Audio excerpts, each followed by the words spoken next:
in Dubai for a one-day seminar on leadership and service magic is Disney University's former training head. He's an author and an acclaimed speaker, and he is Doug Lipp, who's in the studio. Good morning to you, Doug. Thanks for joining us. Good morning. Thanks for having me. Let me ask you, you're talking tomorrow at the Grosvenor House, November the 6th. What areas of leadership and good service will you address, and what will your message be? Well, the key message, Malcolm, is going to start with culture. A lot of organizations try to apply all kinds of strategies and tactics to customer service or to employee development without the foundation of culture. So I'm going to combine culture along with timeless values that have made Disney and many organizations almost impermeable as far as challenges from the outside vis-a-vis competitors, as well as economic downturns. Doug, that's an interesting one, actually, because when I first started off, I was a leisure analyst and I covered Euro Disney as they launched. And that was a major cultural issue for Disney Corporation to understand the difference there. Indeed. In fact, we as an organization evolved over the years with international operations, starting with Tokyo Disneyland, making some mistakes, learning a little bit there, going to France, making some mistakes, learning, going to Hong Kong, getting even better, and I'm anticipating that in 2015, when Shanghai opens up, they will have ironed out even more of the cultural issues. But those are things that have to be addressed, no doubt. Because you look back and you forget how much of an overseas history that Disney's had. Because, I mean, the Tokyo Disney was opened 30 years ago. Yes. So it hardly seems that long. And I guess you just answered my question there, where you said that you do have to learn. I was going to ask you, does Disney get it right every time? Of course not. Every organization learns. I was on that startup team for Tokyo Disneyland 30 years ago, and I was only 9 years of age then, of course. Of course. But we had a lot of opportunities to learn. We fell down. And in fact, Walt Disney himself was one who would talk about, let's have 1 foot in the past, 1 foot in the future, but you're going to make mistakes as you go along. And one of the mistakes that we made was not having a succession plan when Walt passed away. And that's one of the challenges I ask a lot of my consulting groups is I'll say, what is your succession plan? You might have a really stellar team in place right now, but what's next?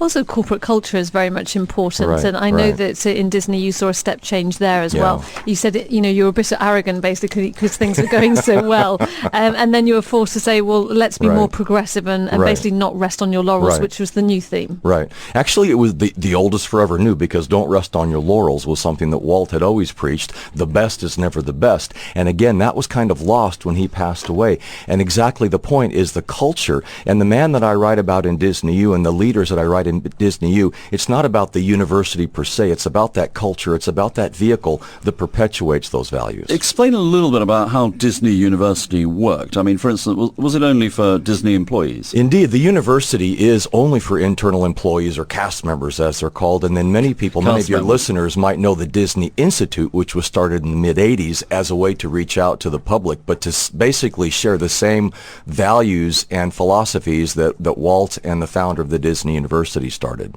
Now, one of your books was called Attract and Retain a Diverse Customer and Employee Base. Right. That's something that's going to be very pertinent to this region, as we see a lot of local companies moving overseas. Is that one of the major themes you'll be dwelling on at the conference? It is one of the lessons that I'll include in the 4 lessons. There are 4 segments during the day, and we're going to be looking at a lot of things, whether it's values, whether it's takeaways. And in fact, the conference is going to be woven through with a lot of activities and take-homes so that folks can consider individually, or if they come with a team, what are the steps that they should take upon return to the office that will make things even better.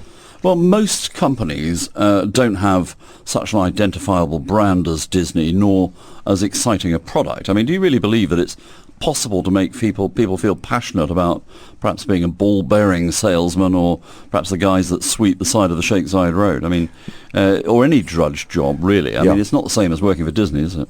Most definitely. In fact, that's one of the challenges that I do throw down to a lot of my clients is I'll say, yes, most organizations don't have Mickey Mouse. They don't have Donald Duck leading cheers for employees at the beginning of a program, but it's about capturing hearts and minds. And absent a value, absent an organizational culture, we could have thrown thousands of dollars in multiple famous Disney characters at our employees, and had we not lived and breathed what we talked about, it would have evaporated instantaneously. So it can be had by any organization, and that's what I'm going to focus on tomorrow. It's not about budget. It's not about legacy. It's not about name recognition. It's about how the leadership of that team creates the organizational culture and perpetuates it. Let's pick up on that, because a lot of the a lot of the companies here are very small. Obviously, Walt Disney is a massive corporation. So how will you distill that down for the SMEs of the region? Well, the idea is that if you're a small organization, that you're a family-run organization, you and your spouse, you and your brother, you and your uncle, you and your kids are running an organization, you still have to make those tough business decisions. And what is the culture of the team that you've built, whether it's 2 people or 20 people? And I think the foundations are the same, and the ideas that I talk about in Disney U and that have made Disney successful are timeless and available to anyone, as are the failures. Do you think service has got a major part to play? Because as you go across different cultures, sometimes some of the criticism in Dubai is that there's not a lot of depth of product knowledge, and the service, it's willing, but it's not necessarily knowledgeable. Is that something that you'll be picking up and running with as well? Most definitely, it's a balance. I like to call it the balance of art and science. Science means you know the product. Art means you present it in a way that's palpable, that's enjoyable to the recipient, whether it's a patient or a client. We've talked on the Business Breakfast relatively recently about a study that came out that people do the strangest things when they're not being watched or supervised, that people's characters change and people will act out of character, right. And how easy it is for, I think the study was relating to people punishing other people. If you're told to punish somebody, right. And you think nobody's looking, you will do it. Right. And it was really all about sort of anonymity. If you don't think you're being watched, you behave differently. And I've read of a few incidents recently where the anonymity of a cartoon character costume in Disneyland has led to the person inside the suit, perhaps not because they feel they're not themselves, getting frisky with guests, even getting a little bit punchy. There have been a few incidents reported recently about that. Do you think that people's true characters come out once they're anonymous? You know, the culture of an organization, the way that I look at it, is when the cameras are turned off, people do what they're really going to be doing. Or it's what people do every day without being told. And I agree that when you have anonymity, you're going to act in certain ways. But I would argue that if you have a strong enough organizational culture, when the cameras are turned off, when the boss has left, people will operate in a way that they've been taught. But do you think that people hide behind those seats? Are they the hardest employees to actually control, the ones in the suits? Actually, quite the opposite is the case. Is it's so hard as an employee behind 4 inches of rubber and fur to convey emotion appropriately to a guest when you have a strict rule that says you may not talk.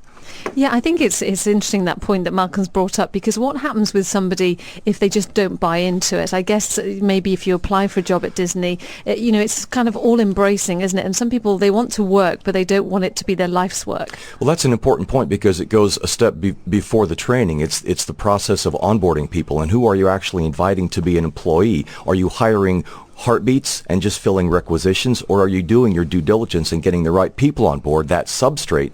Then they will be a recipient of the training. But all too often I see heartbeats, people just being thrown into positions with or without training, and then you have this revolving door of people leaving, and then you get into this scrambling situation, and it's a never-ending challenge. I imagine that Disney probably paid pretty well. I mean, that must have eased the pain of trying to get people to do what you want. No. We used to have a phrase, Disney's a great place to work as long as your parents can afford to send you there. It was about the culture and the environment that was so fun that, yes, we all know Herzberg's motivational factors, and if you're not paid enough relative to competition, you'll be demotivated.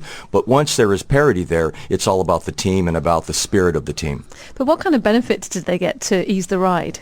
What kind of benefits do you get to ease the ride as far as... working for Walt Disney, if, obviously you can buy into a corporate. I think pride is one of the first things, is that, and this again is where you can apply it to a small family-run business or to a large multinational corporation. If there is pride and you feel like you're being treated with respect by the ownership or by your boss, you will knock down walls to get things accomplished. And that really is the motivation that I saw at Disney. Well, to finish this interview off, let's ask you that. I mean, is the real world much harder to live in than Disney? Actually, I think Disney is very difficult because when you have a sign outside of the building that says the happiest place on earth, I can guarantee you that there are employees and customers that on any given day would like to make it the most miserable place on earth. So the challenge of exceeding guests' expectations at Disney is massively difficult. Well, let's finish off here. M-I-C-K-E-Y. M-O-U-S-E. And I can also quack like a duck. Hello. Excellent. Well, now we know why you got the job.